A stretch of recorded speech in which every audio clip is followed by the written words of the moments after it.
Sweet பண்ண போகிறோம். இது வந்து பாப்புலரான ஒரு ராஜஸ்தானி ரெசிபி கேவர் அப்படின்னு. ஸோ இது வந்து கொஞ்சம் காம்ப்ளிகேட்டடான ரெசிபி. ஆனால் நான் வந்து ஒரு யூடியூப் சேனல், அந்த யூடியூப் சேனலோட நேம் வந்து பாப்பா மம்மி கிச்சன் மார்வாடி அப்படிங்கிற ஒரு யூடியூப் சேனல்லேருந்து அடாப்ட் பண்ணேன். அந்த ரெசிபி பார்க்குறதுக்கே ரொம்ப சிம்பிளாக இருந்துச்சு. ஆக்சுவலி இது ஒரு காம்ப்ளிகேட்டட் ரெசிபி, பட் அவங்க ரொம்ப சிம்பிளாக வந்து அதை வந்து அந்த வீடியோவில் இருந்துச்சு. ஸோ அதை ட்ரை பண்ணலாம் அப்படின்னு நினச்சேன். ஸோ ரொம்ப ஈஸி. இன்க்ரீடியன்ட்ஸ் என்னென்னு பார்த்தீங்கன்னா, ஒரு 6 ஐஸ் க்யூப்பு. ஸோ எங்கிட்ட இந்த பெரிய இது தான் இருக்குது. இதை லைட்டாக உடச்சி வைக்கணும்.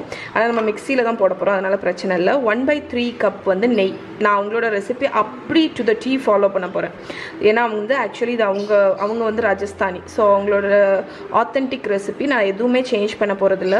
1/2 கப்பு தயிர், 1 கப் மைதா மாவு, 1 டேபிள் ஸ்பூன் கடலை மாவு. ஸோ இவ்வளோ தான் இன்க்ரீடியன்ட்ஸ். ஸோ இதை எப்படி பண்ணுறது அப்படின்னு காமிச்சேன். ஸோ ஃபஸ்ட்டு வந்து ஒரு பிளெண்டர் ஜாரில் தயிர் ஆட் பண்ணிக்கோங்க. அதுக்கப்புறம் நம்ம இங்கே வச்சுருக்கிற 1/3 கப் நெய்,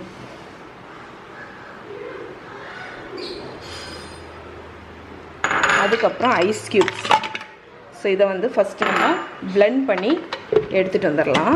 ஸோ இங்கே வந்து இது வந்து ஓரளவுக்கு பிளெண்ட் ஆகிடுச்சு. இந்த டைமில் நான் இங்கே ஐஸ் வாட்டர் வச்சுருக்கேன், சில்லுன்னு தண்ணி. இதில் வந்து ஒரு 1/2 கப் தண்ணி ஆட் பண்ணிக்கிறேன். ஆட் பண்ணிவிட்டு மறுபடியும் இதை நான் பிளெண்ட் பண்ணி எடுத்துகிட்டு வந்துடுறேன். ஓகே, ஸோ மறுபடியும் பிளெண்ட் பண்ணிட்டேன். இப்போ வந்து இதோட டெக்ஸ்டர் காணிக்கிறேன் இருங்க. ஓகே, இவ்வளோ ஸ்மூத்தாக இருக்குது. இப்போ வந்து இதில் நம்ம வச்சுருக்கிற மைதா மாவை ஆட் பண்ணிடுங்க. கூடவே இதில் நான் 1/2 லிட்டர் தண்ணி வச்சுருக்கேன். அதில் ஒரு 1 கப் தண்ணியும் ஆட் பண்ணிடுங்க. இப்போ நான் இதை வந்து பிளெண்ட் பண்ணி எடுத்துகிட்டு வந்துடுறேன். ஸோ இப்போ வந்து இங்கே பாருங்கள். ஸோ நம்மளோட மாவு வந்து நல்லா மிக்ஸ் ஆயாச்சு. ஸோ இப்போ இதில் வந்து 1 டேபிள் ஸ்பூன் கடலை மாவு. ஓகே, அதுக்கப்புறம் மிச்சம் உள்ள தண்ணி. ஸோ டோட்டலாக நான் வந்து 1/2 லிட்டர் தண்ணி வந்து ஆட் பண்ணியிருப்பேன். ஸோ இப்போ இதை நல்லா பிளெண்ட் பண்ணி எடுத்துகிட்டு வந்துடுறேன். ஸோ கான்செப்ட் வந்து என்னென்னு பார்த்தீங்கன்னா, இந்த பேட்டர் வந்து நல்லா சில்லுன்னு இருக்கணும். இது சூடே ஆகக்கூடாது, நல்ல கோல்டாக இருக்கணும். அப்போ தான் அந்த டெக்ஸ்டர் வந்து வரும். ஸோ இது ஒன்ஸ் செகண்ட் ஒரு 30 செகண்ட்ஸ் பிளெண்ட் பண்ணி எடுத்துகிட்டு வந்துடுறேன். ஓகே, ஸோ நம்மளோட பேட்டர் வந்து ரெடி ஆகிடுச்சு. ஸோ இது தேவைப்படுற வரைக்கும் இதை நான் வந்து ஃப்ரிட்ஜில் வந்து எடுத்து வச்சிட போகிறேன். ஸோ இந்த பேட்டர் எவ்வளோ தண்ணியாக இருக்குது பார்த்துக்கோங்க. ஓகே, ஏன்னா இது சில்லுன்னு இருக்கணும். அதனால இதை நான் வந்து ஃப்ரிட்ஜில் வந்து நம்ம ஆயில் வந்து ஹீட் பண்ண போகிறோம். அது வரைக்கும் இதை ஃப்ரிட்ஜில் வச்சிடலாம். ஸோ யூஸ்வலாக கேவர் வந்து ஃபுல் நெய்யில் ஃப்ரை பண்ணி எடுப்பாங்க. பட் நான் 1/2 ஆயில் 1/2 நெய் அது மாதிரி ஆட் பண்ணியிருக்கேன். இந்த ஒரு சின்ன சைஸ் சாஸ்பேனில் ஆட் பண்ணியிருக்கேன். ஏன்னா வந்து கேவர் வந்து நம்ம ஊற்ற சைடில் தான் போகும். ஸோ இந்த பேனோட அளவு தான் அதோட சைஸ். ஸோ நான் அதனால் ஒரு சின்ன சைஸ் சாஸ்பேன் எடுத்திருக்கேன். ஓவராக ஃபில் பண்ணாதீங்க, ஏன்னா நுரைச்சிட்டு வரும். அதனால் ஹாஃப் தான் ஃபில் பண்ணியிருக்கேன். ஓகே, ஸோ நம்ம ஆயில் ஹீட் ஆகிறதுக்கு இடையில நான் வந்து சுகர் சிரப் வச்சிட போகிறேன். ஸோ 1/2 கப் சுகர் வச்சுருக்கேன். இதில் வந்து ஒரு 3/4 கப் அளவுக்கு, அதோட பாதி அளவுக்கு தண்ணி ஆட் பண்ணிக்கோங்க. ஸோ இந்த சுகர் சிரப்லேயே நான் வந்து 2 ஏலக்காய் போட்டுடுறேன். லெமன் ஜூஸ் இருந்துச்சுன்னா 1 டீஸ்பூன் லெமன் ஜூஸ் ஆட் பண்ணிக்கோங்க. அப்போ தான் அந்த சுகர் கிறிஸ்டலைஸ் ஆகாமல் இருக்கும். ஸோ இது வந்து தலன்னு கொதிக்கட்டும். கொதிச்ச உடனே ஒரு 2 நிமிஷம் நல்லா கொதிச்ச உடனே ஆஃப் பண்ணி வார்மாக வச்சுக்கோங்க.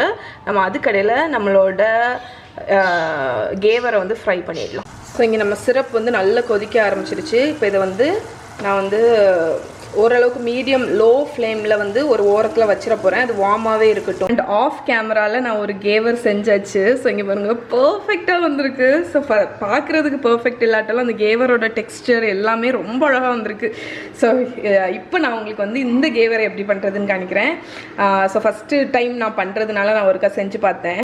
ஸோ ஃபஸ்ட்டு ஸ்டெப் என்னென்னு பார்த்தீங்கன்னா, நம்மளோட பேட்டர் வந்து சில்லுன்னு இருக்கணும்.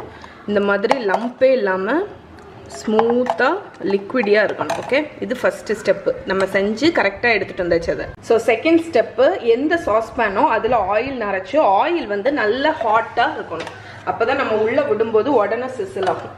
ஸோ ஒரு சின்ன சைஸு லேடில் வச்சுக்கோங்க, ரொம்ப பெரிய சைஸ் வேண்டாம். ஒவ்வொரு வாட்டியும் நம்ம ஈக்குவல் அமௌண்ட் இந்த லேடில் தான் ஊற்ற போகிறோம். ஸோ ஒரு ஹைட்லேருந்து ஊற்றுங்க.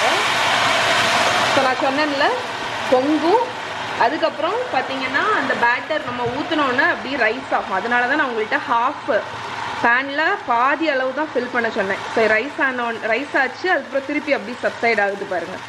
ஸோ இந்த மாதிரி தான் ஆகும். ஓகே, ஸோ ஃபஸ்ட் இப்படி சப்சைட் ஆன உடனே அடுத்த லேடில் ஊற்ற போகிறோம். ஓகே, ஸோ ஒவ்வொரு லேடலுக்கும் இடையில ஒரு 10 செகண்ட் 15 செகண்ட் கேப் விட்டுக்கோங்க. அவ்வளோதான், ரொம்ப சிம்பிள், வேறு எதுவுமே கிடையாது. ஸோ அந்த கேப் விட்டு விட்டு நம்ம ஒவ்வொரு லேடலாக விட போகிறோம். ஓகே, ஸோ இப்போ பார்த்தீங்கன்னா இது ஓரளவு சைடில் வந்துருச்சா, இப்போ இன்னொரு லேடில் அப்படி ஸ்லோவாக விடுங்க.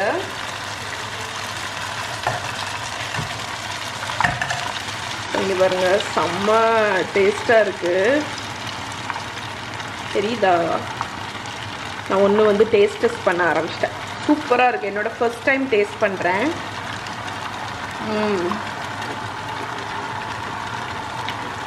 ஸோ இப்படியே ஊற்றி நம்ம ஃப்ரை பண்ண போகிறோம். அவ்வளோதான் மேட்ரு, சிம்பிள் தான். ஸோ இப்போ கொஞ்சம் சப்சைட் ஆக ஆரம்பிச்சிடுச்சு. அடுத்த லேடு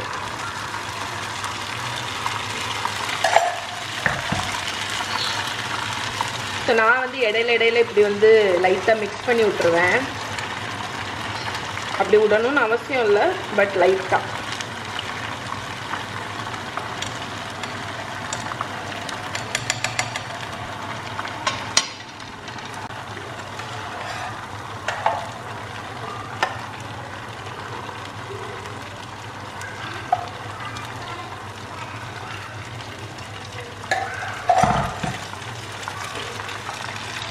ஸோ இது எந்த ஸ்டேஜில் நீங்கள் ஸ்டாப் பண்ணணுன்னு சொல்கிறேன் விடுறத.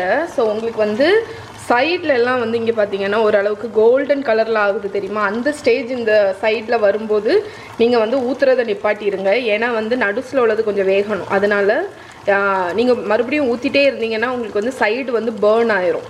நடுஸில் உள்ளது வேகிறதுக்கு இடையில சைடு எல்லாமே பேர்ன் ஆயிரும். அதனால் வந்து இந்த மாதிரி கலர் வந்தோடனே நீங்கள் ஸ்டாப் பண்ணிடுங்க. ஓகே, சுகர் சிரப்பு இந்த பவுலில், பெரிய பவுலில் மாற்றிட்டேன். ஸோ அப்போ தான் வந்து டிப் பண்ணுறதுக்கு வந்து வசதியாக இருக்கும். அப்படி ஸோ நம்மளோட கேவர் வந்து இப்போ நல்லா ஃப்ரை ஆயாச்சு.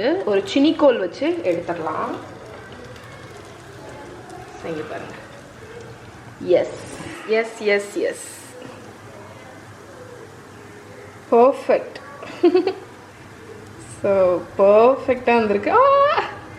ஓகே, ஸோ இதை லைட்டாக வடி கட்டிட்டு, ஐயோ ராமா, கடலை கடலை கடலை கடலை. ஸோ இதை வந்து இந்த சிரப்பில் ஆட் பண்ணிடலாம். ஓகே, சிரப்பில் ஆட் பண்ணிவிட்டு, இதான் ஒரு கையில் கேமரா வச்சுட்டு பண்ணுறதுல உள்ள ட்ராபேக். சிரப்பில் லைட்டாக ஆட் பண்ணிவிட்டு, அந்த சிரப் லைட்டாக அந்த ஓட்டைக்கடையிலெல்லாம் போயிடும். ஸோ அதை வடிகட்டி எடுத்துடலாம். ஸோ அதை எடுத்து இந்த பிளேட்டில் வச்சுட்டேன். ஸோ இப்போ நான் ஃபுல் பேட்சையும் செஞ்சு முடிச்சுட்டு காணிக்கிறேன். ஸோ நான் உங்களுக்கு செஞ்சு காணிச்ச ரெசிப்பியில் எனக்கு மொத்தம் இந்த சைஸ் 4 கேவர் வந்துச்சு. ஸோ 1 ஆல்மோஸ்ட் காலி, இதில் 2 இருக்குது, 1 வந்து ஃப்ரை ஆகிட்டுருக்கு. ஸோ இது செஞ்சு முடிச்சுட்டு இதை வந்து நீட்டாக வந்து நம்ம சில்வர் பேப்பர்லாம் வச்சு டெக்கரேட் பண்ணிவிட்டு நான் காணிக்கிறேன். ஸோ இந்த கேவர் பாருங்கள், சூப்பராக ரெடி ஆகிடுச்சு. இந்த கேவருக்கு இன்னொரு நேம் இந்தியன் ஹனி கோம்புன்னு. ஸோ பார்க்குறதுக்கு வந்து ஹனி கோம்பு மாதிரி இருக்கா. இந்த கோம்புக்கு இடையில அந்த சுகர் சிரப் இருக்கும். ஸோ ரொம்ப டேஸ்ட்டாக இருக்கும். ஸோ செம்மையாக இருக்கும். இதை கண்டிப்பாக மஸ்ட் ட்ரை ரெசிபி இதெல்லாம்.